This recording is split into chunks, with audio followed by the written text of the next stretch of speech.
মতিউর রহমান রেন্টু একটা বই লিখেছিলেন আমার ফাঁসি চাই এই নামে। এই নামটা উনি দিছিলেন এই জন্যই যে উনি একজন মুক্তিযোদ্ধা, আওয়ামী লীগের একজন একনিষ্ঠ কর্মী, হাসিনার একজন গুণমুগ্ধ ছিলেন। সেই রেন্টু ভাই যখন হাসিনার ঘনিষ্ঠ হইয়া তার পৈশাচিক রূপ দেখলেন, তিনি তার পুরা পলিটিক্যাল জার্নির জন্য নিজেরই দায়ী করলেন। তিনি ভাবলেন আমি কেন এই ভুল করলাম, এই দায় আমার, তাই আমি আমারই ধ্বংস চাই, আমারই ফাঁসি চাই আমি। ঠিক এইভাবেই আমি নিজে চিকিৎসক, ডাক্তার, ভালোবেসেই চিকিৎসা শাস্ত্র পড়ছি, আর এই চিকিৎসা ব্যবস্থায় যে অন্ধকার দিক দেখছি, যার মধ্যে কাজ করছি, তার ফলে আমার নিজের ফাঁসি নিজে চাওয়া ছাড়া মনে হয় মুক্তি নাই। তবে আমি এটাও মনে করি যে কোনো দেশের স্বাস্থ্য ব্যবস্থার মধ্যে ওই দেশে পরিবর্তনের চাবিকাঠি লুকায় আছে। আমি এই স্বাস্থ্য ব্যবস্থার সংকট নিয়ে কথা বলতেছি, এই সংকট কাটানোর জন্য এক বিপুল কাজ আমাদের করতে হবে।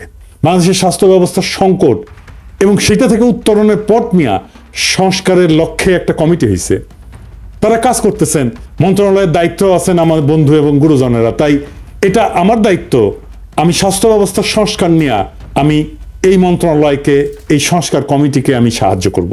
বাংলাদেশের পুলিশ আর ডাক্তারেরা কিছু মনে করবেন না, বাংলাদেশে এমন কোনো পরিবার নাই যারা স্বাস্থ্য ব্যবস্থা বা পুলিশ দিয়ে ক্ষতিগ্রস্ত হয় নাই। তার মানে এই দুই জায়গায় কি বিপুল আর ব্যাপক মনুমেন্টাল টাস্ক আছে সংস্কারের, সেটা সংশ্লিষ্টরা বুঝতে পারতেছেন কিনা জানি না। কিন্তু আমার মনে হইল যে আমি যেই পাটাতনে দাঁড়ায় সলিউশনগুলো দিয়ে বলতেছি আগের দুই এপিসোডে, সেই পাটাতনে না দাঁড়াইলে আমার সলিউশনটা আমি কেন দিছিলাম সেটা বোঝা যাবে না। আমার সলিউশন কোনো সেন্স মেক করবে না যতক্ষণ পর্যন্ত না যে ইতিহাস বোধের উপরে দাঁড়ায় আমি সলিউশনগুলোর কথা বলতেছি, সেই একই ইতিহাস বোধের উপরে আপনারাও দাঁড়ান, ডাক্তাররাও দাঁড়ায়, স্বাস্থ্য মন্ত্রণালয় দাঁড়ায়, সংস্কার কমিটি দাঁড়ায়। আসেন আমরা আদি ইতিহাস থেকে শুরু করি, চিকিৎসা ব্যবস্থা আর তার বিবর্তনের ইতিহাস দেখি।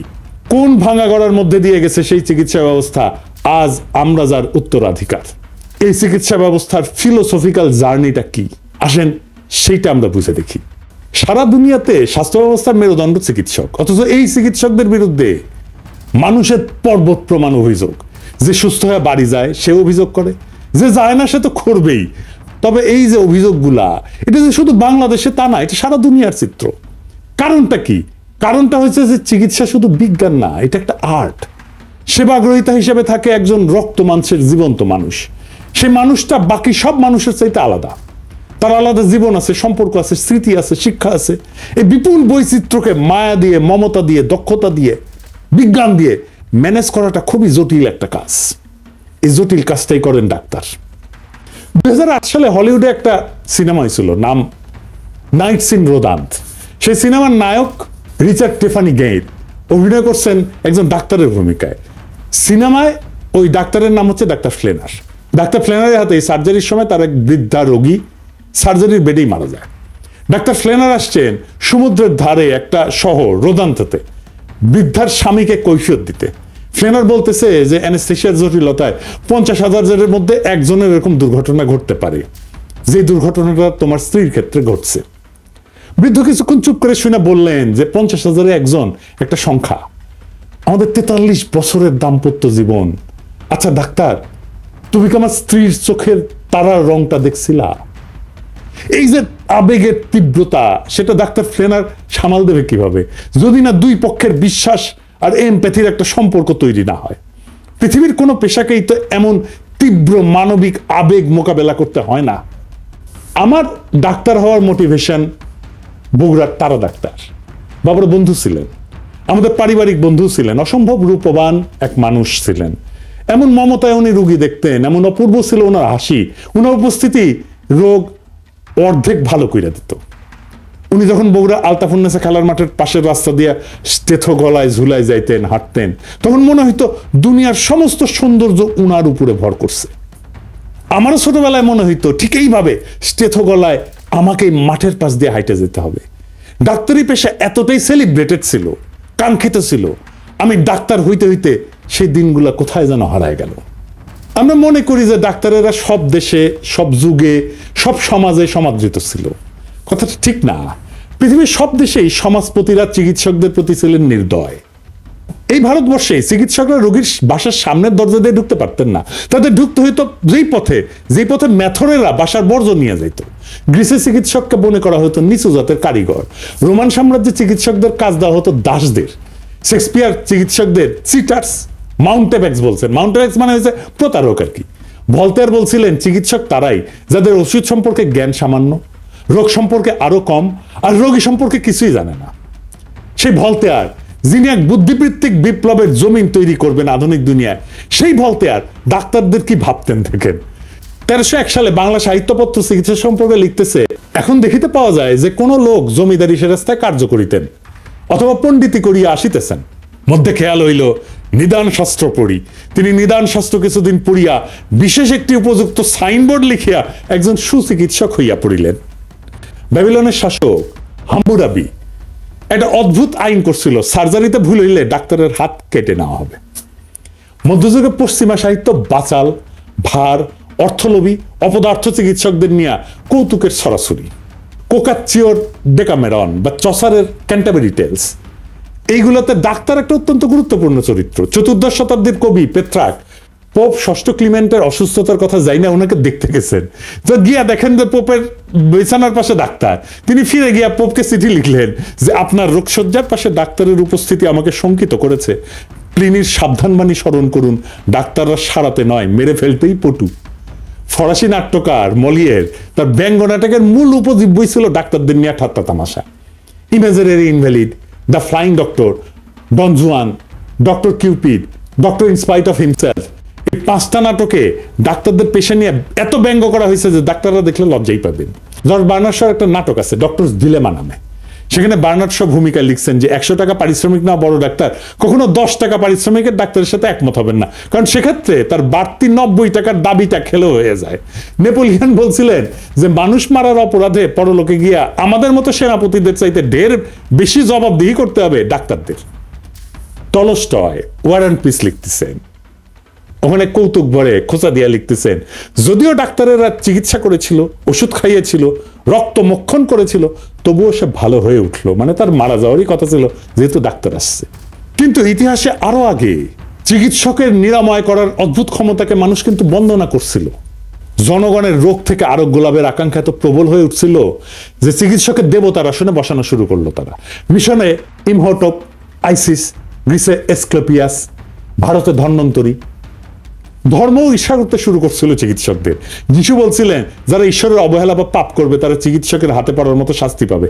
কিন্তু অলৌকিক নিরাময়ের ক্ষমতা প্রদর্শন হয়ে উঠল মানুষের মন জয়ের অন্যতম উপায়। যিশু নিজেই রোগাক্রান্তকে নিরাময় করে তার ঐশ্বরিক ক্ষমতা প্রমাণ দিচ্ছেন। এমনকি গৌতম বুদ্ধ। এখনো ক্যাথলিক ফাদার হওয়ার শর্ত হচ্ছে কমপক্ষে 2টা অলৌকিক নিরাময়ের ক্ষমতা দেখাইতে হবে। চিকিৎসার সাথে অলৌকিকত্ব আর চিকিৎসককে দেবত্ব আরোপ করার ফলে লাভ হইল না চিকিৎসকের বা চিকিৎসাবিদ্যার, কারণ চিকিৎসক তো দেবতা না, তার মধ্যে কোনো ঐশ্বরিক ক্ষমতাও নাই।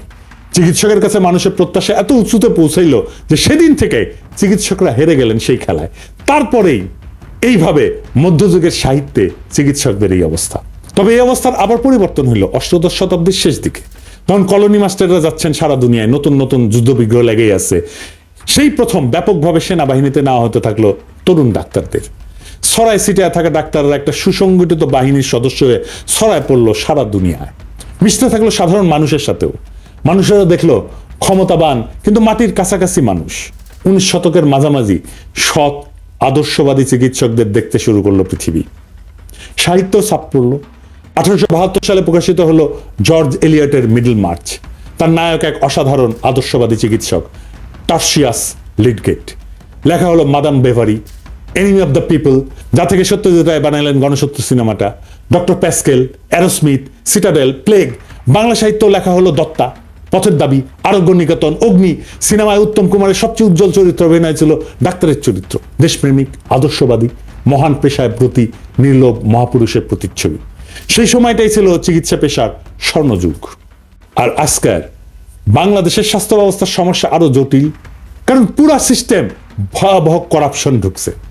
রোগী ধরা দালাল, ডায়াগনস্টিক সেন্টারের কমিশন, হাসপাতালগুলোর রোগী ধরা বাণিজ্য, কিছু বড় বড় ফার্মাসিউটিক্যাল কোম্পানি একটা বড় অংশের ডাক্তারদের সাথে মাসোহারার সম্পর্ক, কিছু ডাক্তারদের মারাত্মক পেশাগত অদক্ষতা, রোগীদের সাথে দুর্ব্যবহার। আর এই সিস্টেমটাকে টিকায় রাখার জন্য গড়ে ওঠা কায়েমি স্বার্থবাদী গোষ্ঠী পরিস্থিতিকে জটিল থেকে জটিলতর করে তুলছে। মানুষ বুঝতে পারে যে এই ব্যবস্থা অত্যন্ত করাপ্ট, তাই সে মাঝে মাঝে তার ক্ষোভ ঝাড়ে ফ্রন্ট লাইনে থাকা ডাক্তারদের উপরে। অভিযোগ ভুল চিকিৎসার। ডাক্তাররা কেন ভুল চিকিৎসা করে? এর দায় কি শুধু ডাক্তারের? প্রাইভেট সেক্টরে চিকিৎসা ব্যয় মেটাতে বছরে 4% মানুষ দারিদ্র সীমার নিচে চলে যাচ্ছে। বাংলাদেশে এক বছরে দরিদ্র কমে 1 থেকে 2%। শুধু চিকিৎসার ব্যয় মেটাতে গিয়ে দারিদ্র সীমার নিচে চলে যায় প্রত্যেক বছর 4% মানুষ। বাদরের তৈলাক্ত বাস ব্যয় ওঠার উপমার সাথে এটার কিন্তু মিল আছে। এর আবার গালভরা একটা নাম আছে, মেডিকেল পভার্টি ট্র্যাপ বা দারিদ্র ফাঁদ। আপনি দেখবেন এই জুলাই আগস্ট বিপ্লব যোদ্ধাদের সুচিকিৎসার ব্যবস্থা করতে পারলো না স্বাস্থ্য মন্ত্রণালয়। ওই যে প্রায়োরিটি মনেই করলো না যে কাজটা জরুরি। যে মন্ত্রণালয় 20 থেকে 25,000 আহত ছাত্র জনতাকে সার্ভিস দিয়ে তৃপ্ত করতে পারে না, সে 18 কোটি জনতাকে কিভাবে তৃপ্ত করবে? এটাই তো ছিল স্বাস্থ্য মন্ত্রণালয়ের জন্য অ্যাসিড টেস্ট। স্বাস্থ্য যে জাতীয় উন্নয়নের জন্য, অর্থনৈতিক উন্নয়নের জন্য একটা পূর্ব শর্ত, এটা না বুঝে আমাদের নীতি নির্ধারকেরা, না আমাদের হেলথের লিডারেরা বুঝাইতে পারে নীতি নির্ধারকদের। জীবনানন্দ দাশের কবিতা। আরো এক বিপন্ন বিস্ময় আমাদের অন্তর্গত রক্তের ভিতর খেলা করে, আমাদের ক্লান্ত করে। লাশ কাটা ঘরে সেই ক্লান্তি নাই, তাই লাশ কাটা ঘরে চিত হয়ে শুয়ে আছে টেবিলের পরে। এই লাশ কাটা ঘর থেকেই শুরু হয় একজন ডাক্তারের নেসেসারি ইনহিউম্যানিটি। ওই নেসেসারি ইনহিউম্যানিটি থেকে চিকিৎসা বিদ্যা মুক্তি না পাইলে শতাব্দীর পর শতাব্দী চেষ্টা করলো পৃথিবীর কোনো দেশেই ডাক্তাররা কখনো মানুষের প্রিয়জন হইতে পারবেন না। এই স্বাস্থ্য মন্ত্রণালয়ের নেতারা ডাক্তারি শাস্ত্রের এই অন্তর্গত দুর্বলতা, ঐতিহাসিক স্খলন আর তার সাথেই বিপুল মেডিকেল ইন্ডাস্ট্রিয়াল কমপ্লেক্সের সাথে লড়াই করতে পারবেন? আমি ভয় দেখাইতেছি না, কাজটা কত ব্যাপক আর বিপুল তা মনে করাই দিচ্ছি আর কি। স্বাস্থ্য মন্ত্রণালয়ে পলিটিক্যালি এক্সট্রিমলি পাওয়ারফুল তীক্ষ্ণ বেদার পপুলার লিডার পেলে কাজটা সহজ হইতো। এটা ছাড়া যে পারবেন না তা না, কিন্তু জানা বোঝাটা খুব পরিষ্কার না হইলে আপনি এই কাজটা এমনকি শুরুও করতে পারবেন না। বলবেন সংস্কার, হবে না সংস্কার। তবে আমার শুভকামনা রইল, কোথাও আমার সাহায্য করার জায়গা থাকলে জানায়েন, করব।